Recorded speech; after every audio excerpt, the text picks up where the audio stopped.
Pisces, hello there, my beautiful friends. We're going to do your general tarot reading for early November 2024. Thank you so much for joining me today. You know I appreciate each and every single one of you. So let's get right down to business as always and start you off with an oracle card here, just so we could dip our toes in the energy and see what's happening for the lovely Piscean people. What do we got, my gods? What do you got for Pisces gang here in early November? It's Scorpio season. What do you got for us? Please and thank you. What energies, messages, insights can we take a little peek at? And yeah, we're just going to take a real quick look at this first card. Then we'll get into the full reading itself. At the very end, I'll pull you a bonus card from the Shadowland Tarot, just to see what might be in the shadows or what shadow work you can lean into, which is always interesting. But let's get it going here. Let's rock and see what we got for Pisces gang. What's happening in early November? What's the vibe? What's the energy around us, please? Thank you. Oh, almost. That card almost came out. You know I only take jumpers. There it is. All right, very fired up. Okay, I often see this showing up in like fire sign readings. So to me, there's a certain aggression here, which doesn't have to be a bad thing. It's eyes to the future, but to me, it's just like, oh, like something's building up. And I've been feeling that in the other fire signs recently too. So this can be really good for getting results. But before we fully jump into that, if you're new here, I'll be speaking about the November subscriber surprise towards the end, so you might want to check that out. And also, if you could kindly illuminate that like button by tapping it right on its third eye, I'd greatly appreciate it. But enough of the promo, into the reading. Let's talk about this aggression that we're picking up here. I don't know why it's making me chuckle for some reason, but we see this strong, divine, feminine figure. She is pointing towards the horizon, saying, that's where I'm going, that's the direction, that's the way, and nothing's going to stop me. Even the background has like tones of red in it, and there's just a certain aggression here, which isn't always a bad thing. Once again, everyone knows Pisces has the two fish. One is calm and one is much more aggressive. So for a lot of us in this time, maybe there is something that's going to have us a little amped up. Now, that could be great for getting results, making big moves, things changing in a very positive direction. There's a lot of energy here that I'm picking up. So again, like if you've been feeling a little down recently, I feel revitalized, if that makes sense. And that's really good. But again, this could be aggressive. So just know, like, there might be a certain situation where it gets the wrong side of you, where someone or something could see the aggressive side of you. That's very possible. When I see her here, it's like, this is what's happening and don't get in my way. So we're just going to leave her there. I'm not going to get in her way. Let's get into tarot. And yeah, I always say with that first card, it doesn't make or break the reading. It's just a little footnote. So let's see what tarot has. Let's get you 3 cards in the upright. Then we'll get into that intuitive juiciness.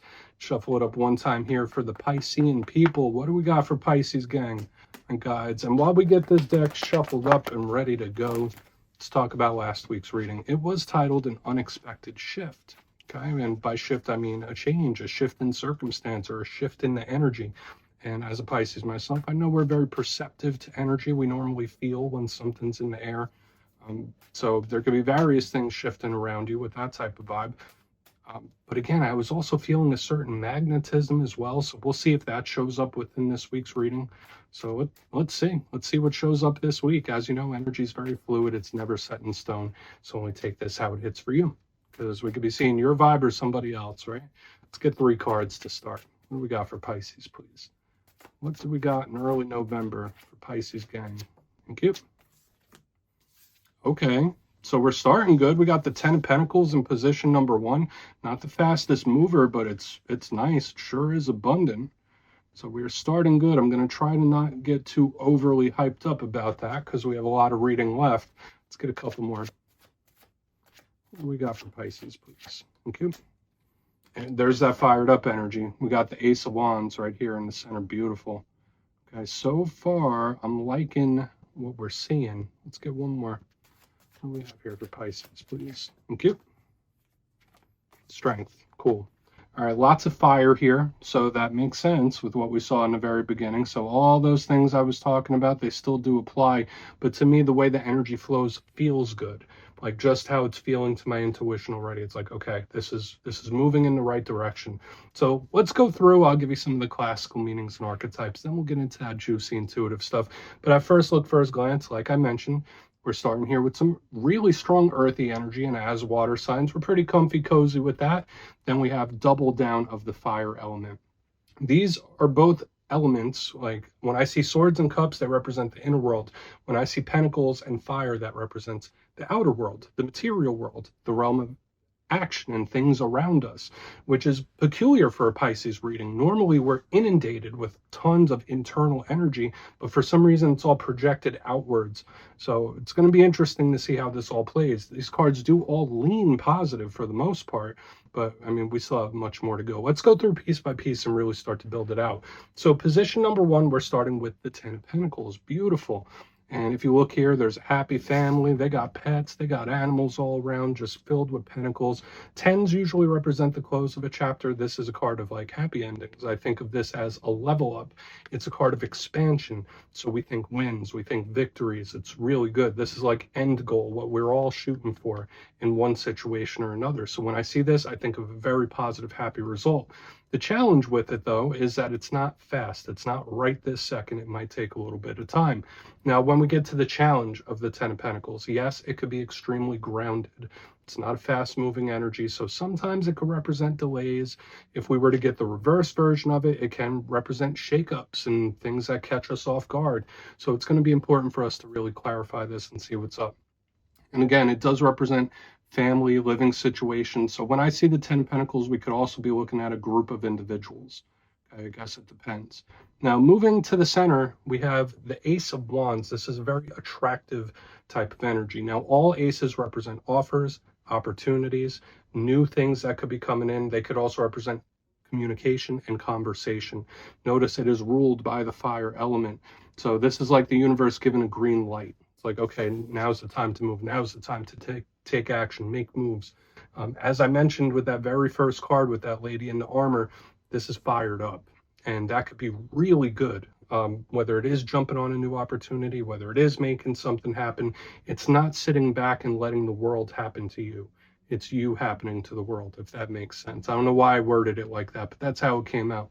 The Ace of Wands is nice, but as with all fire cards, there's an unpredictability to it. This card could also represent anger. It could be very hot and cold.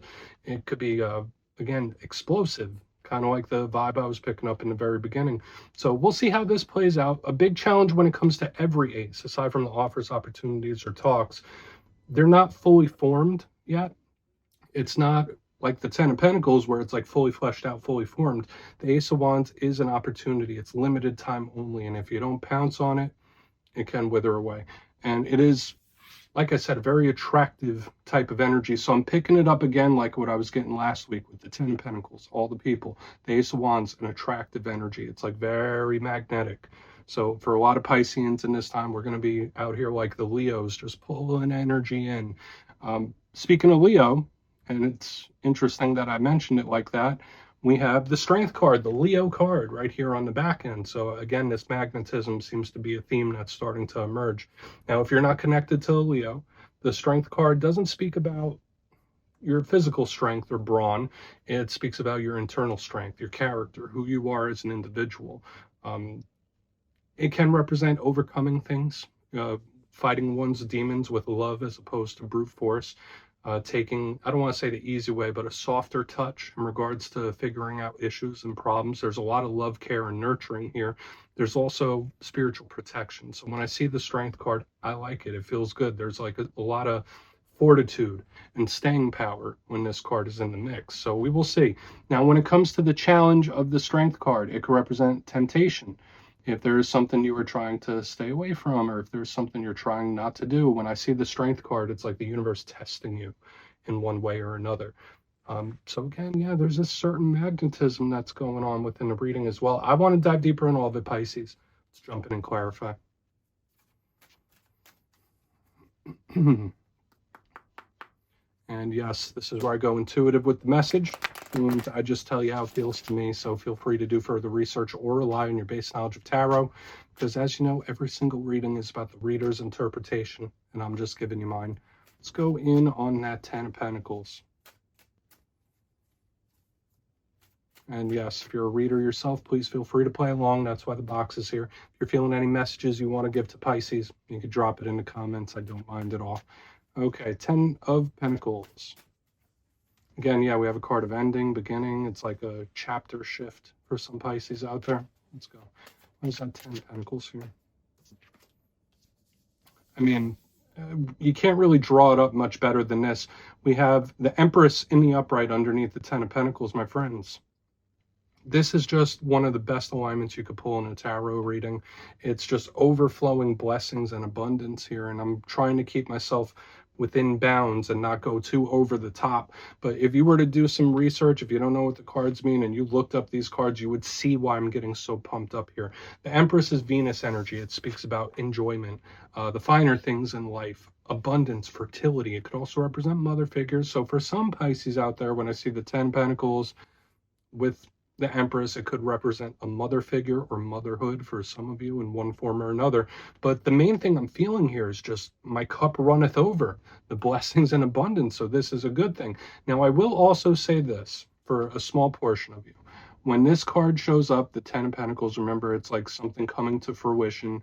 We have the Empress. Again, this is something that's coming to fruition.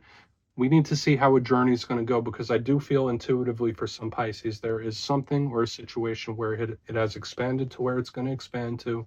Now it's on to the next chapter or journey. So let's keep moving. We're going to keep moving, see what that Ace of Wands is about. But again, I'm feeling blessings, abundance, and just beautiful things here in the front end. So for the energetic forecast, that looks good. So wins, victories, you name it. Especially in the material sense, like if you're looking for work or career things. But let's go in on the Ace of Wands. Let's see why that's here. So why is that Ace of Wands in the mix? Because this is where we're going to get to some action. Eight of Pentacles, beautiful. So again, I do feel for a lot of Pisces, you are going to be filled with a lot more energy than you normally are, and you're going to need an outlet for it this week. Okay, so whether it's like physically or creatively, and normally I say like Pisces needs an imaginative outlet. I feel for a lot of Pisces in this time, you're probably going to do better. And listen, I think I've never said this in Pisces reading. You'd probably do better with some physical activity, or something like working with your hands, or just getting your energy out. When I see the Ace of Wands and the Eight of Pentacles, it's like, I'm fired up. Let's go. Let's do this. So for a lot of Pisces out there, if there's a situation you've been dealing with where it feels like you haven't been making progress, or it feels like it's stalled, or you haven't been making gains, this to me is really explosive action moving forward. And I do feel like that's something I may have seen for another water sign last week, but with the effort of the Eight of Pentacles and the action, it's just, yeah, we're moving forward. We're not being stuck. So let's keep going. So far, so good. I mean, even if we were to get a 10 of Swords or a 7 of Swords here on the back end, I don't think it could really fully sink the energy we have here. So very optimistic with what lies ahead for the coming weeks for Pisces already. Let's keep moving. If there is anything that's been stuck or hasn't been changing, like there's going to be developments with what I'm seeing here in the energy. But let's go in on the Strength card. Love it. So far, I feel like the whole thing's claimable. So let's get our last card out here for the main portion. What's Strength here? What is Strength? Okay. Queen of Cups in reverse. So, I want to watch how I phrase this, my friends, because that's one of our cards right there. And remember, it's not fully gender specific. When I see the Queen of Cups in reverse under the Strength card, you may appear to other people in this time to be acting a little different. Okay, and I'm not saying that in a bad way. I'm not saying you've changed up as a person. Maybe you have, right? Maybe you've been working on yourself, or maybe you've been working towards something. Very possible with what we're seeing here in the front. But when I see the Queen of Cups in reverse underneath the Strength card, it's not a timid energy. This is not a softer Piscean energy that I'm normally used to seeing. And, I'm Pisces rising. I know all about it. So other people might perceive you in a different light in this time. So keep that in mind, okay? You might be getting different reactions from people than you normally do. I do feel most of it is extremely positive and good. But, I mean, it could also go the other way. It all really depends. Now, another thing I can say here is if you are going through issues or problems right now, if there is anything that is frustrating you, like we already touched on, when I see Strength and the Queen of Cups in reverse, maybe you need to think of a new approach or view it differently, because I see you overcoming. That's like, you could clearly see it with Strength and the Queen of Cups in reverse. It's like you're clearly overcoming it, but you might need to have a different approach. That's possible. So lots of stuff happening there on the back end. Doesn't sink the reading at all. I just feel like for a lot of Pisces, people are going to be looking at you a little different for some reason. But let's go through and do a quick recap. Then we'll get into the shadow card. I would say this reading to me is an 8.5 out of 10 or 9 out of 10. It's almost perfect. But if you kindly look in the box for the shadow, position number 1, we have one of the best alignments you could possibly want. The 10 of Pentacles with the Empress in the upright. Beautiful, blessings, abundance, cup runneth over, the whole 9. Like I said, that's win and victory, and that's claimable. That's the type of energy we want to come towards us. But I also do feel something growing to a point where it's time for the next chapter as well. That's another thing where it's like, okay, well, this has grown to capacity. Let's harvest and move forward. In the center, we have the Ace of Wands with the 8 of Pentacles in the upright. If anything has been stuck, if you've been lacking for energy or something just hasn't been moving how you like it, that's probably going to change, because this does feel like explosive forward movement and action. So I love what I'm picking up here. You might be feeling revitalized in this time too. Your energy levels are going to feel great. That's kind of what this is telling me. So I like the forward movement. On to the back end, we do have the Strength card with the Queen of Cups in reverse. Now, I did mention a couple times people might view you a little different. You might get certain reactions that you don't normally get from other people. But I also feel that for some Pisces, maybe you need to think of a new approach to something, especially if it's something you've been dealing with for quite a while, or a new perspective. Like, look at it through a different lens, and that's going to open up some doors for you. There still is overcoming here, and there's beautiful abundance to be had. So I love it. Please take a screenshot if you want to look into it further. Let's see what's in the shadows. So let's get a good shuffle here for my Pisces friends. And yes, I always like to pull one shadow card at the very end just to see whether it's something within you or something you don't quite see. Shadow cards don't always have to be a challenge. They could be a good thing. So let's get you one. And yes, if you made it to this point in the reading, please feel free to check out channel memberships. I'll put a link for it in the comments below. It's a beautiful way to support the channel, and I have much love for all my channel members. Okay, let's get this going here. What do we got in the shadows for Pisces? Thank you. 4 Pentacles. So for some Pisces out there, you might be saving up for a big purchase or stacking up those Pentacles. When I see the 4 Pentacles showing up in the shadows, this doesn't always have to be a bad thing. I feel like, to me, this card is very positive when it comes to finance and material abundance. So if you've been having an issue in any of that area, this could, to me, represent a turnaround. Just be careful with the budget in this time when this card is in the mix. The only big challenge I see with the 4 Pentacles is that it's holding on to something and not letting something go. So if there is something you've been healing through or working through, continue to work away at it. Don't give up. Keep plugging away if you're on some sort of healing journey, because sometimes this card could like really not let go of something. So there could be something or a situation that you're still not quite over, if that makes sense, when this card is here. But if we're talking about the financial material abundance side, this is fantastic. It really is. So yeah, Pisces, good reading for the most part this week. I like it. But yeah, that's what I have for you, my friends. Don't click away just yet, though. I'm going to give you the details. The November subscriber surprise. If you would like to book a personal reading with me, you can check out my digital calendar and book one on my website, mastermetaphysics.com. But for the November subscriber surprise, I'm giving away 2 copies of one of my all-time favorite decks, the Gilded Tarot Royale. So if you'd like to get your name in for this, 2 simple things as always, my friends. First, you must be subscribed. And second, let me know down in the comments, out of all the tarot cards, which one do you feel is the most misunderstood? And if you're new to tarot completely, which one do you have a little trouble with understanding its meaning? You'll be entered to win, and at the end of the month, the winners will be announced in my community tab. As always, my friends, much love, and I'll see you soon.